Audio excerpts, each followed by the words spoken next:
Bharatiya Janata party के नेताओं की नींद उड़ गई और इसी कारण से इस प्रकार से घटनाक्रम हुआ, सब जानते हैं।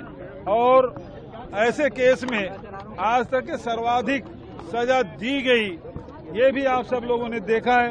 लगातार राहुल जी को रोकने की कोशिश की जा रही है और उसे बंगले भी खाली कराए गए, फिर भी राहुल जी के सत्य के रास्ते पे चल रहे हैं और करोड़ों करोड़ कांग्रेस जन और हिंदुस्तान के लोग उनके साथ हैं। और कितना भी दबाने की कोशिश करें, राहुल जी न झुकेंगे न रुकेंगे। सर, मोदी के कार्यक्रम में आज देखने को मिला कि जो छत्तीसगढ़ महतारी की फोटो है और दूसरे उन्होंने छत्तीसगढ़ी भी बोला कि बदलबो, ये सरकार न बदलबो। देखिए, ये वो अलग अवसर है जिसमें मैं चर्चा कर लूंगा, लेकिन आज हम लोग तो धरना प्रदर्शन में आए थे, तो इसमें चर्चा कर लें बाद में।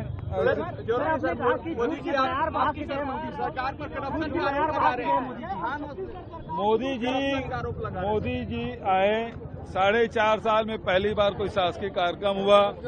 उम्मीद कर रहे थे छत्तीसगढ़ को कुछ दे के जाएगा, लेकिन एक फुटी कौड़ी उन्होंने नहीं दी। और ये 2006-07 में जब यूपीए सरकार के समय जो स्वीकृत कार्य है उसका लोकार्पण करके वो गए हैं, और लेकिन सबसे ज्यादा वो झूठ बोल के गए हैं। पहली बात यह है, जो अमित शाह जी झूठ बोले थे कि धान खरीदी केंद्र सरकार के पैसे से होती है, आज मोदी जी फिर वही झूठ बोल के गए हैं। जबकि सब जानते हैं कि राज्य सरकार धान खरीदी करती है, लोन लेती है, किसानों को पैसा देती है। अन्यथा ये घोषणा कर दे कि जैसे पंजाब में एफसीआई के माध्यम से खरीदी होती है धान की, उसी प्रकार से छत्तीसगढ़ में एक एक दाना धान की खरीदी होगी।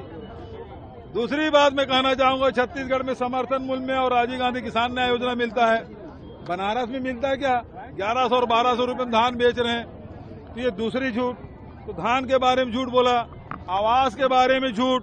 और मैं ये कहना चाहूंगा, आवास के मामले में सुशील आनंद जी और हमारे कांग्रेस के लोग पत्रकार वार्ता लेंगे कि आवास के मामले में मध्य प्रदेश, महाराष्ट्र उससे हम आगे हैं। जल जीवन मिशन हम आसाम, उत्तर प्रदेश, मध्य प्रदेश से आगे हैं। आज उन्हें आयुष्मान कार्ड जारी किया महाराज साहब का विभाग, और उसमें 1400 करोड़ हम देते हैं महाराज, 1100 हम देते हैं, वो 300 करोड़ देते हैं, और वो कार्ड जारी करके गए। तो पैसा हमारा उनसे 3 गुना 4 गुना ज्यादा हम पैसा दे रहे हैं, लेकिन वाहवाही लूटना है। आप वन धन योजना की बात करें, हम कर रहे हैं। तो आदिवासियों की बात वो कर रहे थे। 15 साल रमन सिंह को मिला, लेकिन आरबीआई की रिपोर्ट 2018 में जारी हुआ, और उसमें सबसे ज्यादा गरीबी देश में वो छत्तीसगढ़ में, सबसे ज्यादा कुपोषण छत्तीसगढ़ में, सबसे ज्यादा महिलाएं एनीमिक छत्तीसगढ़ में। इसे दूर करने का काम हम लोग कर रहे हैं। आज लोगों को गरीबी से ऊपर उठाएं, चाहे किसान हो, मजदूर हो, चाहे गरीब लोग हो, महिला हो, सबको ऊपर उठाने का काम हम लोग कर रहे हैं। मोदी जी केवल झूठ परोस के गए हैं। पहले तो हम लोग दूर से सुनते थे प्रधानमंत्री जी को, तो झूठ बोलते हैं 15-15 लाख दूंगा, है ना, 2 करोड़ लोगों को रोजगार दूंगा, वो तो मिला नहीं। छत्तीसगढ़ में भी माता कौशल्या की नगरी में आग वो झूठ परोस के गए।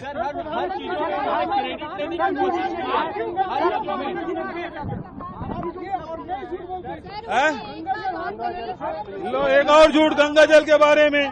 गंगा जल के बारे में यही भारतीय जनता पार्टी के लोग अफवाह फैलाए थे, फर्जी लेटर पेड छपवाए थे। शैलेश नितिन त्रिवेदी और गिरीश देवांगन, लेटर पेड शैलेश नितिन त्रिवेदी का, दस्तखत गिरीश देवांगन का, और फर्जी लेटर पेड बनाया। उन्होंने कहा कि धान खरीदी 2500 में नहीं होगा और ऋण माफी नहीं होगी। इस झूठ को बराबर चलाते रहो चुनाव तक के, ये उन्होंने प्रचारित किया था, जिसके खंडन में हमारे कांग्रेस जनों ने गंगा जल हाथ में लेके उन्होंने कहा था हम ऋण माफी भी करेंगे और 2500 रुपये क्विंटल में धान भी खरीदी करेंगे। ये बात हम लोगों ने कही थी। आज प्रधानमंत्री जी उसके बारे में भी झूठ बोल के चले गए। जनता और लोगों के बीच एक पंजा खड़ा है जो लोगों को दबा रहा है।